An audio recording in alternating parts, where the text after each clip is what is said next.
doctor Pavel Rodríguez Quesada.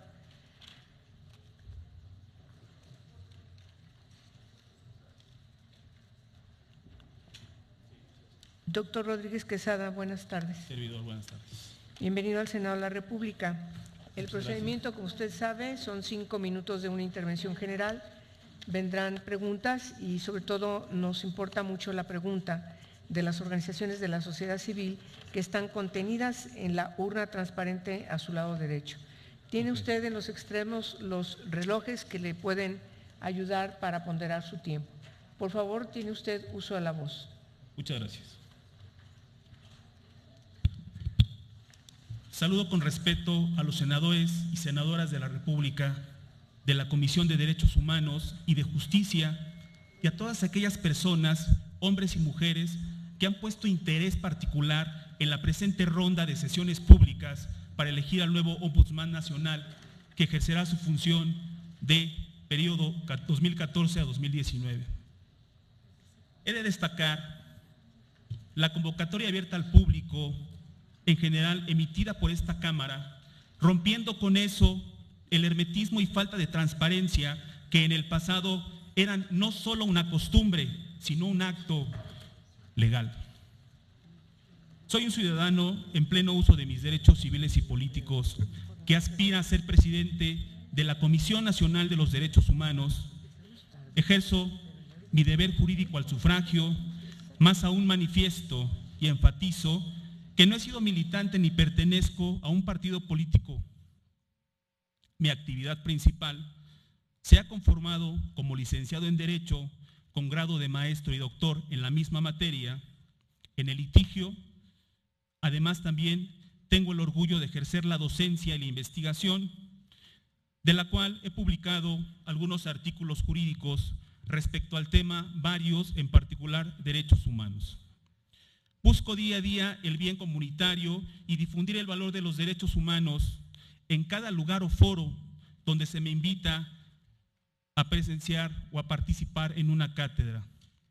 ¿Por qué? Porque es ahí donde considero que se encuentra la verdadera formación de los peritos en derecho. Mas, sin embargo, el tema de los derechos humanos es de fundamental trascendencia por el simple hecho de ser, como dice la Constitución y más aún la Convención Americana sobre los Derechos Humanos, inherentes al ser humano.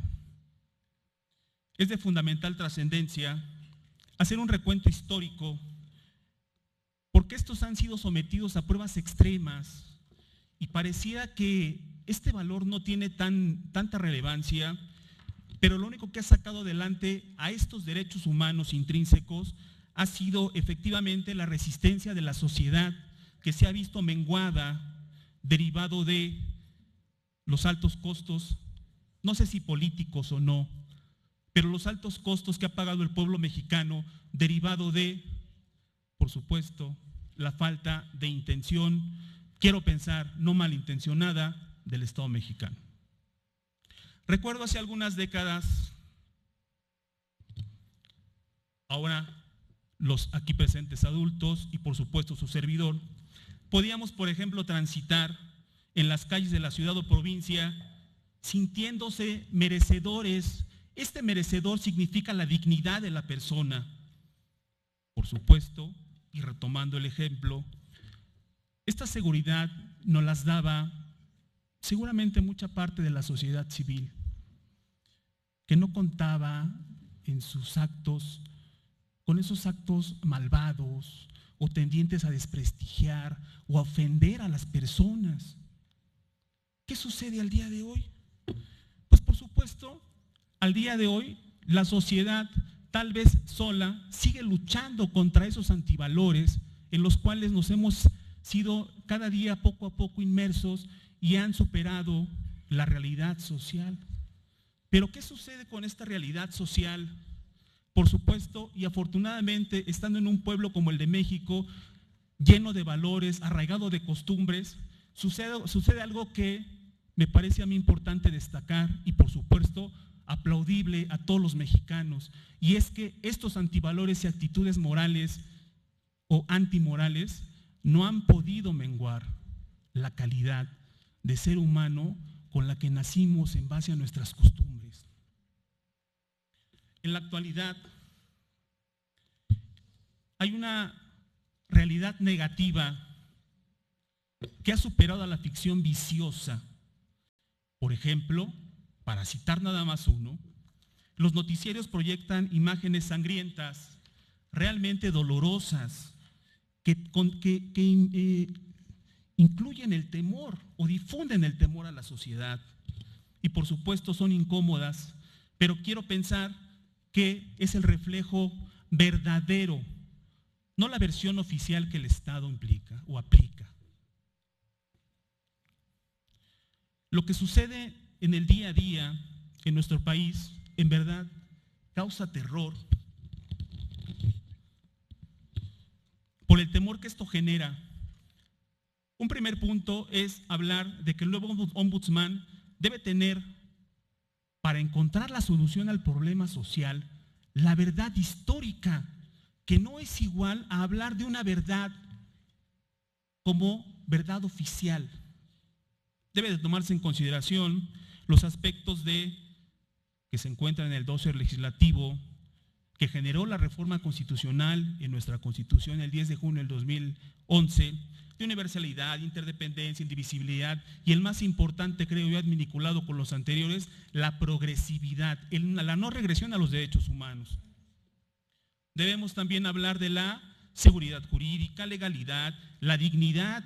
Este tema es muy importante porque no debemos citarla a esta como un derecho humano más, sino como una base para la ponderación de los derechos subsecuentes. Libertad de expresión, circulación, reunión, asociación de tránsito, el interés superior del menor, y este es un tema también muy importante que se le tiene que dotar a las personas porque está en juego el principio de la dignidad. Propongo, con todo lo anterior, para cerrar, si me permiten. Nada más que se ha terminado su tiempo, lleva 6 minutos y medio. ¿Me podría obsequiar 30 segundos para cerrar? Se los obsequiamos. Muchas gracias. Para terminar, el objetivo del nuevo ombudsman tendrá que salir de la ciudadanía. La sociedad mexicana seguramente desconoce muchos de sus derechos humanos, pero en atención a esto también debe de concebir que este nuevo ombudsman nacional debe ser cercano y ciudadano. ¿Qué quiero decir con esto?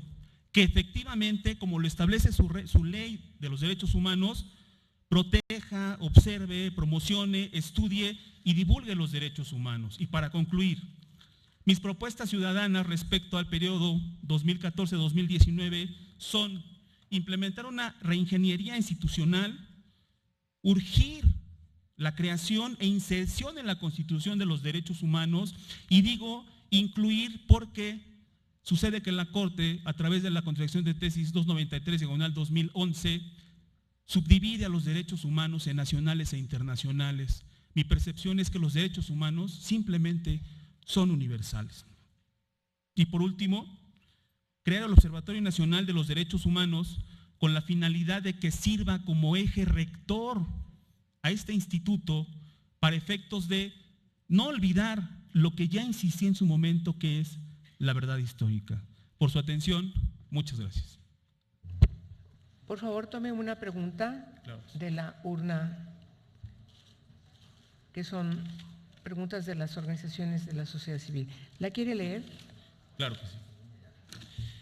Dice, el proyecto de egresos de la Federación prevé un gasto etiquetado para la construcción y aplicación de una ala hospitalaria para la atención de enfermos de VIH-Sida. A pesar de la solicitud de este gasto, que se encontraba respaldada por un diagnóstico de la propia institución, que sostiene la pertinencia y necesidad de la obra, la Secretaría de Salud decide cancelarla y trasladar el ejercicio presupuestal a otras partidas consideradas por su actual titular como más prioritarias y urgentes. La pregunta de la sociedad es, ¿qué derechos estaría violando en su caso de actuar la CNDH como lo haría? Muy bien. La pregunta que le falta es la de la senadora Laida Sansores y posteriormente le pediría que las contestara. Por favor, claro, senadora. Sí, doctor Pavel, nada más, su trabajo Usted repite constantemente la definición de derechos, definición de garantías, pero no me queda claro cuál es su experiencia probada en derechos humanos, porque lo menciona vagamente en su currículum, y qué piensa hacer con la Comisión Nacional de Derechos Humanos, tampoco lo describe en su proyecto de trabajo. Okay. Por favor, sea tan amable, doctor, en contestar las dos preguntas. ¿La licenciada primero? Como usted guste. Okay. Bueno, primeramente quiero comentarles que mi dedicación ha sido académicamente al 100% en los derechos humanos. Tengo la oportunidad de dar en dos universidades de prestigio a nivel nacional las materias de la licenciatura y también, por supuesto, en maestría, y una de ellas es Derechos Humanos. A través de la cátedra, si me permite, le explico un poco qué se intenta hacer: fomentar los derechos humanos. Cuando estás frente a alumnos que quieren ser peritos en derecho, en ocasiones no basta la intención, sino requieren una guía que los lleve de la mano para después, con las bases sólidas, soltarlos y que ellos tengan la facilidad para continuar y replicar lo que tú les estás transmitiendo derivado de tus estudios. Muchas gracias. ¿Pregunta a la ciudadanía? Ok. Dice, en el caso ya leído, ¿qué derechos se estarían violando en este caso? Y de actuar la CNDH, ¿cómo lo haría? La verdad es que casi todos. El derecho humano a la educación, y me refiero, antes de entrar al tema de la vinculación con esta ala hospitalaria, la educación de la persona o personas que malvadamente tienden a modificar el estatus de un gasto ya generado para protección de la salud, un derecho humano violado, igualdad, discriminación, y bueno, si contamos también con la alimentación y el trabajo y la dedicación y el esfuerzo, todo ese conjunto de derechos humanos, seguramente cuando pones en juego la vida, pues pones en juego muchas otras cosas que no solamente son inherentes a ti como persona, sino también a tu núcleo familiar, porque no quiero pensar que la persona que no pudo ingresar a esta ala hospitalaria para atención del SIDA, su familia no lo ha olvidado, seguramente está con ella, y eso hace que el acto malvado de una persona o más personas o el encargado del presupuesto tenga tendencias maquiavélicas. Muy bien, muchas gracias, doctor. Le pido al equipo técnico que le acompañe. Muchas gracias por su participación. Muchas gracias a todos. Y